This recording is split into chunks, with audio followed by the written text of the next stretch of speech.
So we're back home from this trip. I kind of have to shoot an intro into the second part of this before we get into the hunting, because part of what I cannot convey about this trip through just simply video are the people. Tyler Kelly Camps, Wade and Sue and Jake and Lisa and Abby and State Farm Steve, which, by the way, I've heard if you buy a motorhome, he's the guy to call for insurance, but that's a story for another day. It's their dedication, and Wade's got 40 years of experience of hunting bears and moose and deer and everything else, and he's glad to share that knowledge and expand on your knowledge. And we had a night where Jake and Steve were out tracking a bear until 11:30 at night, and not only are they doing it because they're doing it for their client, they're enjoying it, they're having fun doing it. That night when we finally got back to the lodge, it's 1 o'clock in the morning. And we walk in the door, and there's Sue. She was there at 6 that morning cooking breakfast. She guided her own hunters, but she's there at 1 o'clock in the morning, and we came back plating up our food for dinner. Meals are part of the package, but that's family. I mean, they truly make you feel like you're part of their family. It's an unreal experience. It's not an experience I've ever had. It's bar none the best thing I've ever done. So I'm going to put links again in the description down below to the lodge and to everything. So we'll get now into the rest of the video, but take time to look them up. I'll guarantee you it'll be the best experience of your life. We were hunting in 3.5 million acres of forest land. It's about 30 miles as a crow flies from camp. It's more like 60 miles down the logging roads to our bait sites. All of our bait sites were about a mile and a half apart. As a crow flies, a little further than that by logging roads. So every day we're in the truck, we're headed out to our bait sites. When we arrive at the bait sites, your guide, in our case Steve, walks in ahead of you. He refreshes the bait, resets the barrel, gets the barrel completely positioned. So from your stand, you've got that perfect broadside shot when the bear comes into the barrel. The first day, it was pretty slow. Temperatures about 10 degrees warmer than what they normally are. So the bears were kind of laid up a little bit. Plenty of activity to see. I mean, there's squirrels, there's chipmunks, all kinds of stuff to see while you're sitting there. The most serene hunting you'll ever do. You won't hear a car, a plane, a train. You're just in Mother Nature.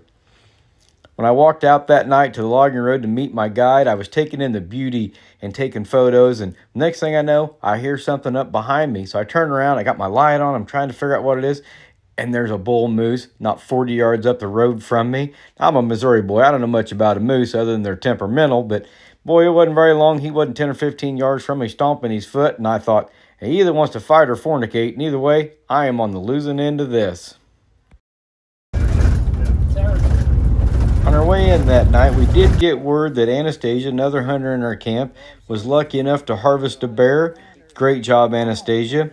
So when you harvest a bear with them, they'll bring it back. They get a true, accurate weight, guts and all, so there's no estimation on how big the bear is. You get a true, accurate weight of the size of your bear. Then from there, they'll gut it out, they'll skin it, they'll clean it, they quarter it, and they'll package it all, put it in the freezer, and wait for your departure.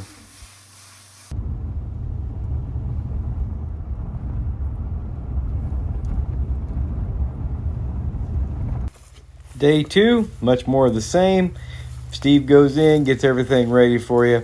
For me, another moose.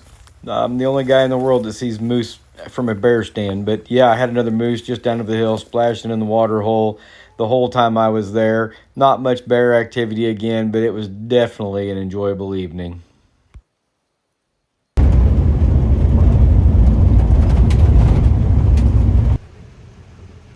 All right, so here we are, day 3. So last night at these particular stands, if we don't kill bear tonight, tomorrow night they'll move us to another stand. So we'll see what happens. We'll see. Day 3 just poured rain the whole time we were out there. Not a lot going on as far as the bear movement goes. JB did have an awesome experience at his stand. He had a sow with 2 cubs come in. He watched them for quite a while, had a good time, really enjoyed it. Him being the good guy that he is, he could not bring himself to harvesting the sow, knowing she had cubs, even though the cubs were probably old enough, they'd have survived and been just fine, but he had a great show watching the cubs.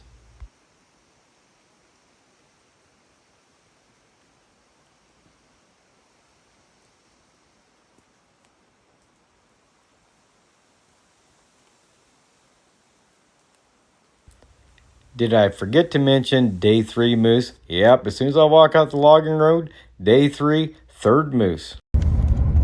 Day 4, new stand sites. My new stand site, I am only 1.25 miles from the Canadian border. Beautiful looking setup. Walking in, getting in the tree, checking out the new bait site. It was a gorgeous setup. I am 20 miles from where we've been previously hunting at, where I've been having all these moose encounters. So tonight is my night. I'm 20 miles from these moose. Nope. Another moose 20 yards from the stand comes walking past me.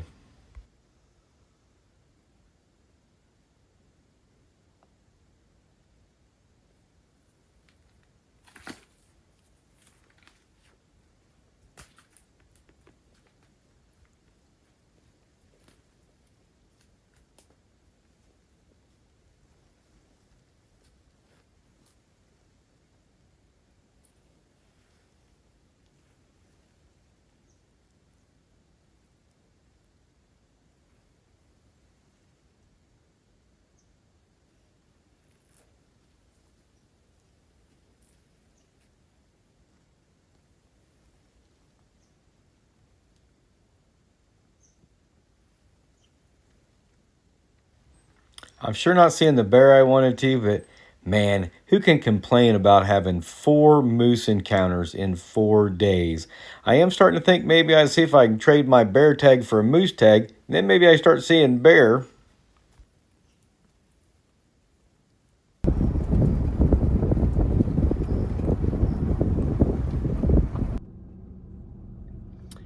Well, it is the last night of the last night. So operating off the theory here, you can't hit the winning run if you're not behind. So we got to get her done tonight. Got the lucky glasses on. We'll see what happens. So on the last night, I finally had my bear come in and had what you can explain as nothing but a bow hunting experience. I clipped a little branch that I hadn't seen, sent the arrow astray. You know, it is what it is. But hey, my old buddy Tim had better luck. Let's go pick up the track with him. Jake could track a piss ant to a picnic, so this is a done deal. So, stands there, and he went the way he came in, which is back and then 45 to the road. Okay. All right. We'll just hold up here for a second. Sir.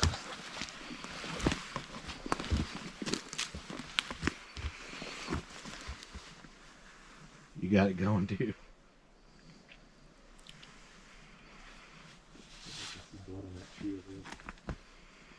So it would be left side hit. Yep. Right? Just sit tight right here, Steve, for me.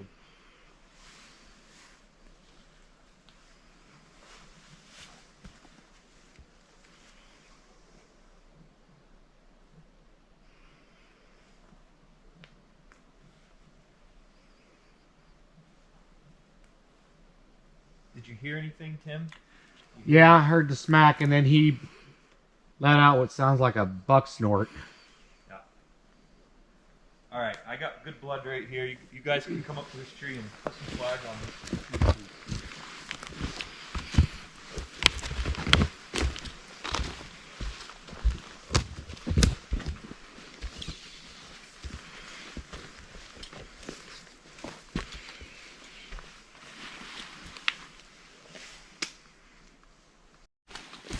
Yeah, I didn't hear him go through to cross the road, but I thought for sure he had. I knew one thing, I wasn't walking up the road to find out. Can you go back to the sled, please? Is he a good bear or a little bear? He's a good bear. It's a bear on the last day. That's a good bear. All right, there's a picture that I always do. not a grabbing grin, but one of my fall survivors started doing Thank you, this. Steve. Good job. One of my fall survivors started doing this, And that's all he posts. He takes other pictures, but he doesn't post the grab and grin out of respect to him. I can see the arrows sticking over there yet. Where do you think you went, Jake? 60 yards? Yeah, no more. That arrow is just so unbelievable. I mean, Yeah. I have those knocks too. Yeah. I'm That's juiced. so awesome, baby.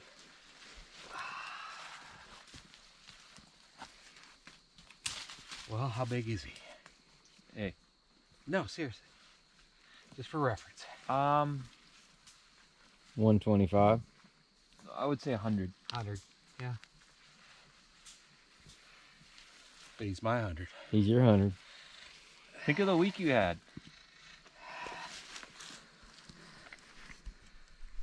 You guys done with your pictures? Oh, yeah.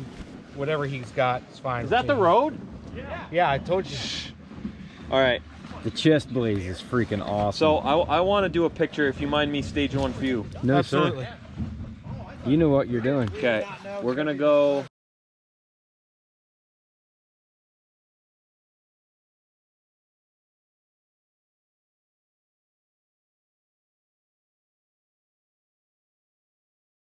Alright, so we are leaving Tyler Kelly Camps after 5 days of bear hunting.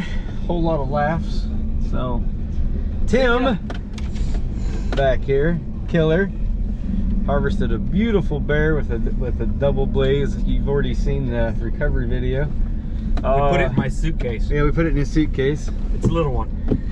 But it's a very pretty bear. JB had shot opportunity. He's a good man. Passed on the opportunity. Sow with cubs. Don't know that I could have done that. I had to take one of the cubs. I had I guess a bow hunting experience. Chip shot 25 yards, clipped a branch, you know, with the arrow. It happens. So, you guys got anything? Great time. Love the place. Beautiful place. Good guides. The people are the most hospitable you can imagine. Oh, food- Can't imagine. My family food was- doesn't treat me this good. And to drive that point home, we were out, I think it was Tuesday night, tracking a bear. Didn't get back to camp until 1 a.m. And they are there waiting at 1 a.m. with our supper. Yeah. So, yeah, you just can't help being the way they treat you here. So Who does that? yeah, exactly. Hey, if you guys are liking these, click like and subscribe, and we'll be back with God knows what adventure next.